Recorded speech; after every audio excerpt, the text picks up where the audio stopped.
Welcome to Let Me Fix This. Enjoy the video. You start by confirming you have a spare drive or unallocated space. This avoids data loss and sets clear goals.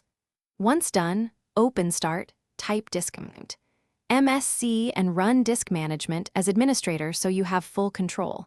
Make sure to back up any important files now. Modifying partitions can overwrite data. You're taking these steps to guarantee the system recognizes new storage and to prevent mistakes when creating volumes or assigning drive letters. Now create the volume. Right-click the unallocated space and choose New Simple Volume. That wizard walks you through size, drive letter, and format options.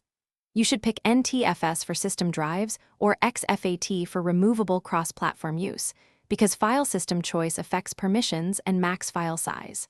Once you assign a letter and format, use Quick Format for speed. Make sure to label the volume so you can identify it later. This step prepares usable storage windows, will mount immediately. Finish by integrating the new drive. Move documents, pictures, or add the drive to Windows libraries so apps find files without reconfiguration.